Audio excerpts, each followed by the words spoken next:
अस्सलाम वालेकुम फ्रेंड्स। तो आज हमारे पास पार्ट 2 है मार्केट स्ट्रक्चर के बारे में। आज हम थोड़ी सी प्रैक्टिस भी करेंगे और लाइव मार्केट में एनालिसिस भी करेंगे। ठीक है। अभी मैंने ये बिटकॉइन का चार्ट ओपन किया हुआ है। अगर आप इसको क्विक व्यू देखें या आपको भी डायरेक्ट नज़र आ रहा हो तो मैंने आपको बताया था, जब भी आपने चार्ट को देखना है, जैसे ही आप चार्ट को ओपन करो तो क्विक व्यू में आपको क्या चीज़ नज़र आ रही है। अभी ये मैंने अभी ओपन किया तो मुझे अभी नज़र आ रहा है मार्केट अपने कंसोलिडेशन फेज़ में जा रही है। तो मैंने सबसे पहला पॉइंट ही आपको ये बताया था कि जब भी आपने चार्ट को देखना है तो आपने ट्रेंड को फाइंड आउट करना है कि ट्रेंड कौन सा चल रहा है, एक अपवर्ड ट्रेंड है, डाउनवर्ड ट्रेंड है, या मार्केट अपने कंसोलिडेशन फेज़ में जा रही है। और ये अभी अगर लाइव देखो कंसोलिडेशन फेज़ में, तो कंसोलिडेशन फेज़ में मैंने दो चीज़ें आपको बताई थी। जब भी कंसोलिडेशन फेज़ स्टार्ट होता है, दो चीज़ें हमारे पास ज़्यादा जो इंपॉर्टेंट की हामिल है, वो दो चीज़ें कौन कौन सी।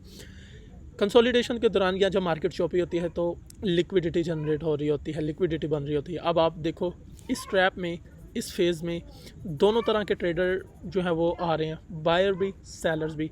अब जब मिसाल के तौर पर आज संडे है, कल मार्केट थोड़ा सा ज़्यादा वोलाटाइल रहेगी, फिर उससे ऑनवर्ड साथ साथ इवेंट्स भी आएंगे, तो मार्केट मेकर्स जो हैं या कह लो कि इंस्टीट्यूशनल ऑर्डर, वो भी इसी सेंस को देखते हुए ऑर्डर प्लेस होंगे।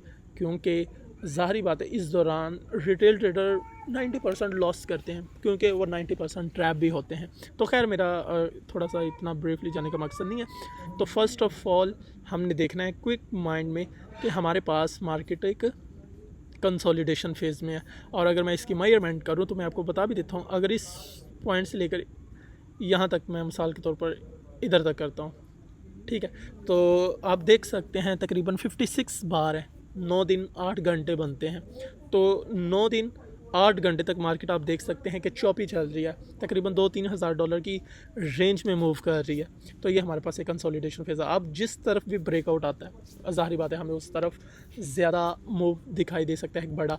और मिसाल के तौर पर अगर मार्केट इस रेक्टेंगल को ब्रेकआउट करती है, ठीक है, तोड़ती है और अपसाइड क्लोजिंग देती है, और अपसाइड क्लोजिंग देने के बाद अगेन इसको रीटेस्ट करके ऊपर की तरफ निकलती है, तो it's mean very good sign for bullish. Same as it, अगर मार्केट इसको ब्रेक करती है, नीचे की तरफ क्लोजिंग देती है, क्लोजिंग देने के बाद अगेन इसको रीटेस्ट करके नीचे की तरफ निकलना शुरू कर दी, तो वेरी गुड साइन हमारे पास एक रिवर्सल के लिए। खैर ठीक है, ओके। अब नेक्स्ट चीज़ इसी के साथ मैं और आपको एक्सप्लेन करता हूँ।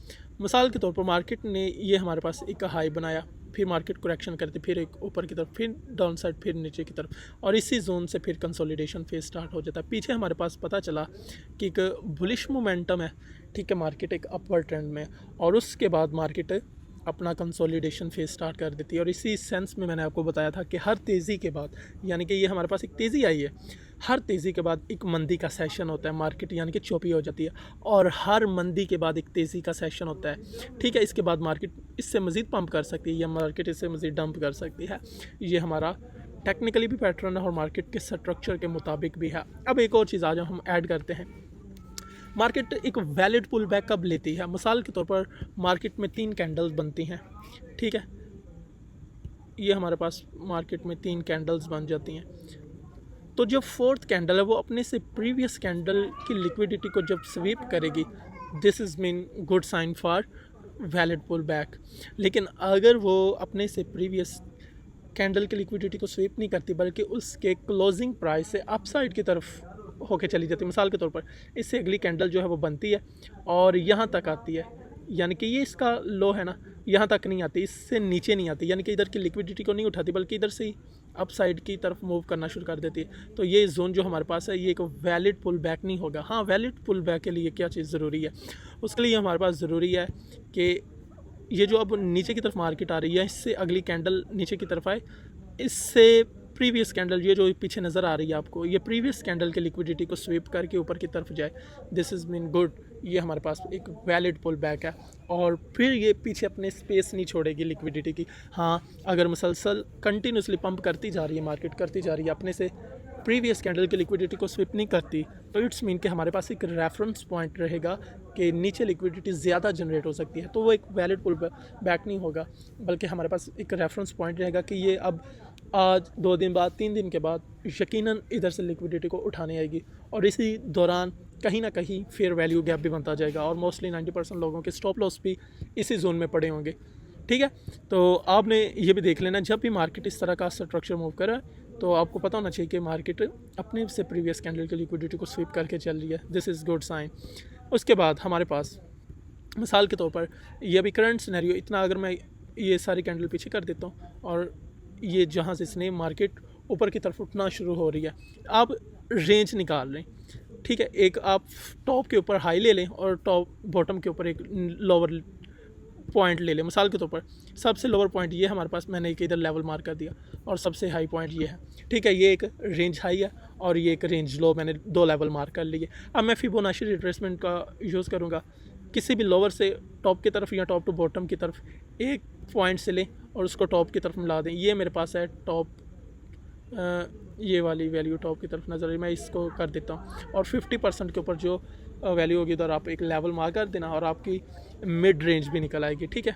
मिसाल के तौर पर ये हमारे पास 0.5 50% की वैल्यू जो है इधर से निकल रही है, तो सिंपली मैं इधर भी एक लेवल जो है वो मार्क कर दूंगा सेम इसी जोन में, ओके। तो ये हमारे पास मिड रेंज भी निकल आई है, ठीक है। तो मैं इधर इसको मार्क कर देता हूँ और इसके बाद मैं फिबोनाची को हटा देता हूँ। तो ये देखें, अब मैंने 2 लेवल्स लगा दिए, एक हमारे पास अपर हाई रेंज है और इसके बाद एक मेरे पास लो रेंज है और इसके बाद एक हमारे पास मिडल रेंज है। तो मोस्ट ऑफ द टाइम जो मिडल रेंज होती है मार्केट उसको रिस्पेक्ट करती है, क्योंकि 80-90% लोगों के स्टॉप लॉस, रिटेल ट्रेडर के स्टॉप लॉस मिड रेंज के करीब भी पड़े होते हैं। जिस तरह अब मैंने ये देखो मिड रेंज निकाली है, उसी के आजू बाजू में, उसी के अगल बगल में ये हमारे पास एक ऑर्डर ब्लॉक भी पड़ा। मोस्ट ऑफ द टाइम ये जो लिक्विडिटी उठाने आते हैं, ये सारा का सारा सिनेरियो वही है। अब देखो ना, मार्केट ने इतनी बड़ी करेक्शन की, लेकिन जैसे ये एक ऑर्डर ब्लॉक बना, इस कैंडल के ऊपर अब हमारी एंट्री होनी चाहिए थी और इसी के नीचे स्टॉप लॉस, लेकिन जैसे ही ये बना एक ऑर्डर ब्लॉक मार्केट यूँ करके ऊपर की तरफ, अब अगर मार्केट इसी ऑर्डर ब्लॉक को टेस्ट करने आती है, लिक्विडिटी उठाने आती है, तो हमारे पास एक पंप जो है वो हमें एक्सपेक्ट कर सकते हैं। लेकिन हम मिड रेंज के आजू बाजू में, अगल बगल में रिटेल ट्रेडर के जो स्टॉप लॉस होते हैं वो पड़े होते हैं। तो वीडियो टू मच लेंथी हो रही है, इंशाल्लाह नेक्स्ट आगे पार्ट 3 करते हैं। आज की प्रैक्टिस के लिए इतना काफ़ी, ताकि आपको मार्केट को एनालाइज करने का पता चल सके।